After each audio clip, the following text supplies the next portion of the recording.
Salut. Alors comment ils vont? Aujourd'hui, on lève le voile sur un mystère que personne n'attendait. Oui, j'habite Angers, la ville la plus agréable de France, la ville la plus verte de France, ou encore la ville préférée des étudiants. Bon, sauf qu'Angers c'est plutôt petit. Surtout quand on y a passé 28 ans, et on a rapidement fait le tour. Alors on traîne dans ces rues pavées, sans but ni objectif. Une vie de bohème, une vie de Carnon, d'ardoise et une vie de Cointreau. Mais récemment, et quelle surprise, s'est tenue la première édition d'un festival qui misait vraiment de ouf. Depuis 2024, et pour de nombreuses années j'espère, se tient le festival Cultissime, le festival des œuvres cultes. Sous l'impulsion de Falène de la Valette, ancienne rédactrice en chef du magazine Point Pop, spécialisée dans la culture populaire, le festival prend rapidement naissance. Bien que la communication se fasse assez discrète, j'en entends heureusement parler par hasard, je sais plus vraiment à quelle occasion là. Je vois qu'une seule chose, et ça m'attire beaucoup, James Ellroy, l'auteur du Dahlia Noir ou du Grand Nulle Part, ou encore de LA Confidential. Bref, un grand ponte du roman noir, un de mes auteurs préférés, et il vient dans la petite ville quoi, je peux pas rater ça. Et figure-toi que c'est pas la seule resta qui vient nous parler de ses œuvres. On aura aussi Marc Millar, Michel Hazanavicius, Bernard Weber, Pierre Bordage, Nina Lima, Eric Emmanuel Schmitt, et bien d'autres.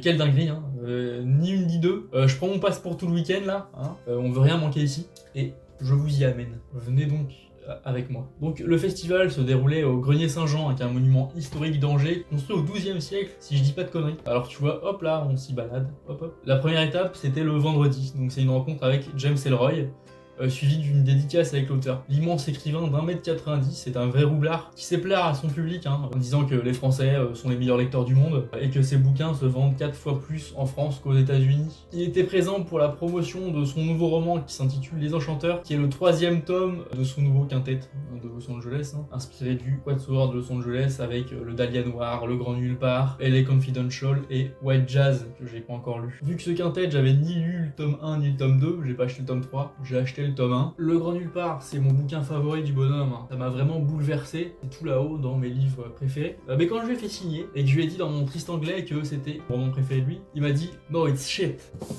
This one is better." This one voulait dire Perfidia, que je lui ai fait signer aussi. Puis regarde là, regarde comment je suis heureux. Le gars, il a fait le loup pendant sa conférence, grand showman, c'est un sacré personnage, en apparence du moins, mais il m'a bien fait marrer et c'était globalement tout pour le vendredi. Par contre, regarde les dédicaces qu'il m'a fait, voilà, c'est bien cradingue. Mon nom et sa signature, mais vas-y. Bref. Le lendemain, c'était Marc Millar. Marc Millar, on n'en a jamais parlé ici, parce que je parle essentiellement de romans, mais j'apprécie particulièrement son travail. Il est le scénariste de bande dessinée, et puis il est écossais, il a un fort accent, c'est très agréable. Il écrit pour DC, notamment sur le personnage de Swamp Thing, mais surtout pour Superman avec Red Son, donc un univers dans lequel Kal-El atterrit dans l'URSS, là, et pas aux États-Unis, donc ça change tout. Il a beaucoup écrit pour Marvel aussi, avec des grosses productions comme Ultimate X-Men, Old Man Logan, Ultimate Avengers, Ultimate Fantastic Four et encore l'exceptionnel Civil War qui m'a dédicacé. Voilà.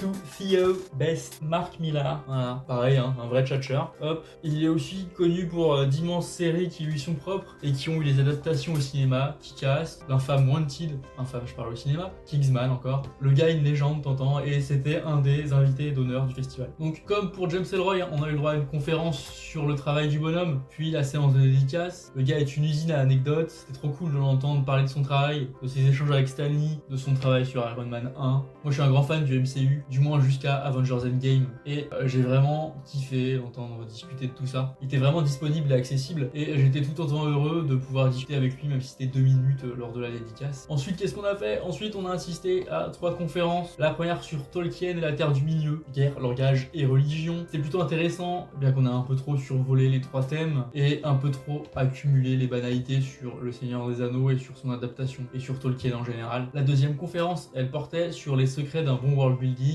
en compagnie de 3 auteurs de fantasy, Victor Dixon, H. Lenoir et Guillaume Chanamadjian. Cette conférence a été bien plus pertinente pour moi, top à eux, de partager le dessous de l'écriture, leur méthode, leur travail, comment ils gèrent tout ça en fait. C'est captivant de connaître l'envers du décor. Lors de cette conférence, Guillaume Chanamadjian, il a mentionné une série qu'il avait commencé à écrire et qu'il avait écrit avec sa compagne Claire Duvivier. En fait, les 2 auteurs, ils ont écrit sur le même univers, chacun écrivant sa trilogie, se déroulant dans une ville différente, mais qui, pour autant, échangent l'une avec l'autre. Donc on aura la capitale sud pour Guillaume et la capitale nord pour Claire, nous disait l'auteur, c'est que il y avait quand même des interconnexions, surtout dans le 3e tome, avec des personnages secondaires qui passaient d'une ville à l'autre, et ça m'a vraiment hypé, donc j'ai acheté le premier tome. La dernière conférence portait sur Lovecraft, et le seul avantage que j'y ai trouvé, c'est que ça m'a donné envie de relire tout ce qu'il a écrit autour du mythe de Cthulhu. Voilà. J'ai quand même pu constater lors de ces conférences, c'est que je préfère quand même écouter un auteur qui parle de son travail, et du coup de son œuvre, et de sa manière d'écrire, et de son inspiration, plutôt que d'entendre des universitaires discuter d'un autre auteur, quoi. Bref, Cultissime, c'était génial, j'ai hâte de voir ce qu'on nous réserve l'année prochaine. J'espère que vous avez apprécié ce petit vlog autant que j'ai apprécié déambuler dans ce festival. C'était trop cool. À bientôt.